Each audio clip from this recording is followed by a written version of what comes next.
Welcome back to A True Side of Crime, True Siders. For anybody new, welcome. I'm your host, AJ. Thank you for joining me. We're going to cover the Zanesville Incident today, but first, let's do a little cleanup. Don't forget to follow us on your favorite podcast app, and don't forget to leave us a review. I know Spotify does reviews now, so don't forget to give us that 5 stars. Don't forget to follow us on all our socials at A True Side of Crime. That's Instagram, TikTok, Twitter, Facebook. We also have a Facebook group on YouTube. Anybody who's watching there, go subscribe, that notification bell so you're notified every time we drop a new episode, which is every other weekend. Now, let's get into the Zanesville Incident. Terry Thompson was born on the 21st of January, 1949. He was born and raised in Zanesville, Ohio. Zanesville is about 50 miles east of Columbus, Ohio. It's about an hour away. He was drafted to Vietnam. Exactly what year that happened, I'm not sure of. I couldn't find any definite report. Before he left, he was in a relationship with his high school sweetheart, Marion Sharp, who he would eventually go on to marry after he returned from Zanesville in 1977. He was a helicopter gunner in the Army, and if you're not sure what a helicopter gunner is, I know you've seen like military movies where you see the Black Hawk and it's a man on there with a machine gun. That's a helicopter gunner. That it was said that when he came back from the military, he seemed to seek risk and excitement, but he was also a little bit reckless. He would open a Harley Davidson shop, and to show some of his recklessness, he literally had his shop vandalized, which is horrible, but he would wait for the vandal to come back. He would catch the vandal, attack him. When the vandal got away, he chased him down. Terry did eventually decide to sell his shop, and he would become a trainer for animals. So Marion, she would go to college and she would become a school teacher in Zanesville, just a regular, simple job. Now, in 1977, the same year they got married, Terry and Marion would buy a lion cub, and the lion's cub name was Simba, which is super adorable, but I will never own a lion's cub because I'm scared of wild animals. As Simba grew, Marion was said to pull back a little. He was getting a little too big. She was a little bit scared, but Terry didn't seem to be scared of this full-size lion. And Simba will only be the first of many of many exotic animals that the couple will purchase. Terry, like I said, would go on to be an animal trainer, and he would do photo shoots with animals. For example, there is a video showing him handing a little baby cat to Heidi Klum for a shoot. He also was on Rachel Ray in 2011, and he was the handler for a zoologist she had on her show, which I don't know what her show has to do with zoologists, but what do I know? Slowly, the couple would buy more and more animals. In total, by the time this incident happened in 2012, they owned 56 exotic animals. That's just the exotic ones. They also had cattle and horses. Terry would be arrested multiple times for mistreatment and neglect of animals. I saw pictures of how some of the cages were. It was disgusting. And at some point, he had a gun seller's license. I only know this because in 2011, the police would have an informant tell them that Terry had been selling guns illegally because he told this informant at a bar that he had let his license expire 5 years previous to that, but he still was just selling guns. Why not just keep your license up to date? I don't understand that at all, but this would lead to Terry being arrested for illegally selling guns, and he will also be brought up on more charges for the conditions of his animal cages. Terry would spend much of the couple's money trying to defend himself against these charges, but eventually he would plead guilty to the gun charges, and he was sentenced to 12 months and 1 day in jail. Now, while Terry was in jail, it was up to Marion to take care of all these animals. So she had to take care of over 60 animals alone. And it became a lot for her. And she just got really, really worn out. So she would tell Terry while he was in jail that, she was leaving the family home and she was going to pay caretakers to take care of the animals. That, though, would further deplete the couple's money. And all they were living off of, I believe at this point, is Marion's money as a teacher, because because obviously Terry couldn't do any of the work he was previously doing. Now, after getting out and coming home to an empty house, Terry would have a conversation with a friend about a rumor that Marion was unfaithful to him while he was in jail, which I guess is a sticky situation because she left him while he was in jail, but it's never clarified anywhere what this situation actually was. But this only took place a couple days before this incident happened. And Terry would tell his friend that he had a plan to figure out what was true. And a few days later, he would release his exotic animal. He did not release the cattle or the horses. So think about that as I'm telling you what's going on in this story, because it sounded like he knew exactly what he was doing and he had a plan. So on the afternoon of October 18, 2012, what it seems, because we don't have, actual events because Terry was there by himself, there's no witnesses to it, that Terry would get a bucket of chicken pieces and a pair of blue bolt cutters, and he would toss the chicken pieces down the trail as he walked, and he would open and cut holes in all the exotic animal cages. Now, once he got to the end of where the cages were, Terry made like a circle of chicken pieces, sat down, and he would shoot himself right there. Now, the Thompsons' neighbor, Sam Kopchak, I think that's how to say his name. If I'm saying his name wrong, I'm sorry, sir. He was outside with a new horse he had just purchased, and he said he noticed that Terry's horses were acting a little odd, and when he looked over, he saw a bear. And then he thought that was weird. He started kind of making his way back to his barn, and he said he would feel eyes on him, and he would see a lion watching him. He would see a lion watching him. And Sam would state that he got his horse back into the barn, but halfway there, he turned around and looked back, and a lion was just still sitting there. Like, it made no moves. It was just watching him. And he said that fence that was up, that lion could have jumped easily. It was just like a small enclosure just to keep the horses from getting out. So he got his horse into the barn, and he would call his mom to tell her to stay in the house and call 911. His mom would call 911 and tell the operator that there was a horse and a lion on the loose around the Thompson house. Now, at this point, they had no idea what was going on because this was not the first time that some of these exotic animals had gotten out around the area. This had happened before, and police had to get involved, and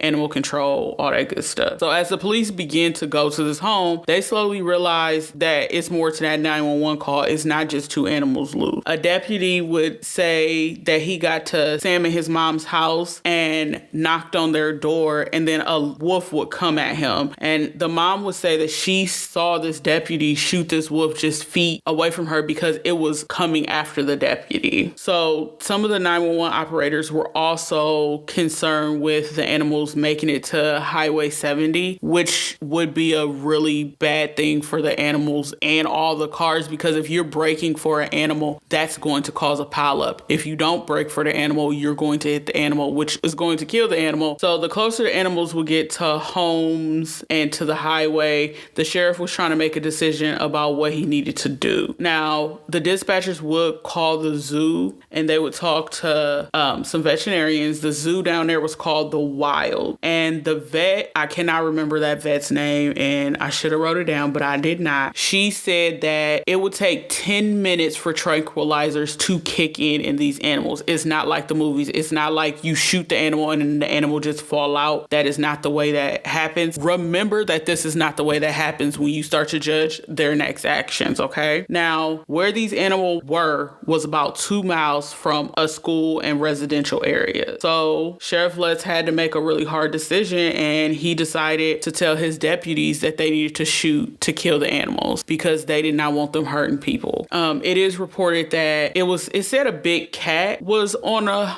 road and got hit by a car, but from everything I gathered watching the documentaries that I watched and reading the articles, it probably was a wolf because they only talk about them actually shooting one wolf, but 2 wolves died. So I'm gonna go out on a limb and say that other animal was not a big cat, it was a wolf. So some deputies get into a truck and they ride onto the Thompson property. They're trying to find Terry. They go through the house. They can't find find him. They're trying to figure out what happened. They had previously called him and nobody answered, which is why they came to the house. So they come out the house, and one of the deputies said that he sees what he thinks is a body, and it's a tiger dragging the body by its head and eating the body, which to me is probably why he put them chicken pieces around him, because why else would he do that and then shoot himself outside after he opened the animal cages? He probably wanted them animals to eat him. So at this point, though, they did not realize that he had taken his own life, and they were kind of waiting for the tiger to get away from him. And eventually they do make it over to him. They see the gun in his hand. They see the blue bolt cutters, but the bolt cutters don't mean anything to them right now. They think that these animals got out. So they're slowly making their way in, and one deputy is slowly closing the fence. The other one's bolting it, and they get down through a few of these, and then they realize that there are holes, gaping holes cut into the sides of these cages. So it's not like they can even close the animals back in their cages because there's gaping holes. And the sheriff deputy says that he thinks about those bolt cutters then, and he realizes this is all intentional. So once they got to the last tiger, the vet came and she said she measured out how much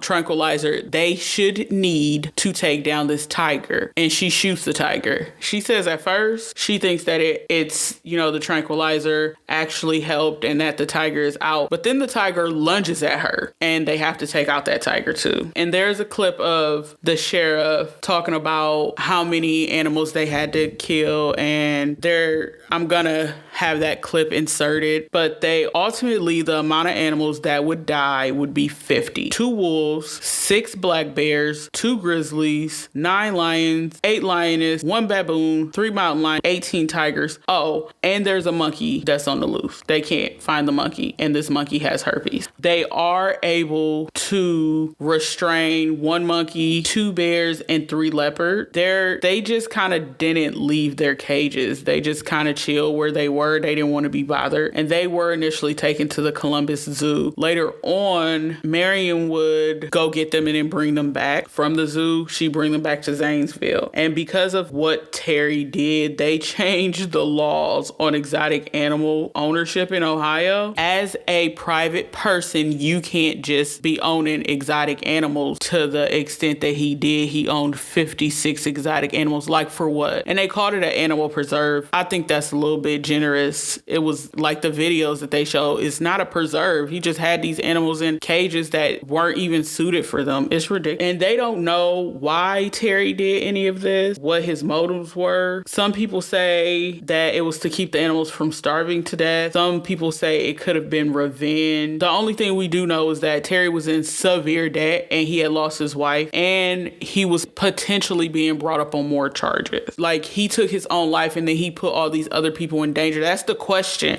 Why did you release 56 animals? That doesn't even make any sense. And why only the wild animals? Because like I said, he didn't release the cattle or the horses. None of that makes any sense at all. So where people got really upset is when pictures of the animals' bodies were shown. So the police they would gather all the bodies of the animals because they wanted to make sure that all the animals were accounted for and they didn't have, a lion or a tiger or a wolf just roaming around this area where families live. So they gathered the animals and people took pictures and helicopters were over the top, and the media just ate this up and put it all over. And then people were super upset, threatening the police, calling them, saying horrible things. And the sheriff has even stated on more than one occasion that he felt really bad for having to do what he had to do, and he felt really bad for the outcome. But you also have to understand that's a hard choice. Do you let these 50-something wild animals make their way to your town where there are children, elderly people, and potentially kill people? Or do you take the lives of these animals? Were the animals doing what animals do? Yes. Nobody's saying that the animals were necessarily doing something wrong. But in this case, you have to think about the lives of living people. If those tigers started eating kids, what if it was your kid or your mom or your sister or your dad? So I remember when this happened because where I live, there's also a Zanesville. So I thought it was Zanesville in state that I live in, and that Zanesville is very, very close to the city I live in. So that, it scared me a little bit. I'm like, are there wild animals running around the city? But it wasn't. It was the one in Ohio, luckily, because I don't know what I'd have did or how I'd have felt. But tell me, what do y'all think?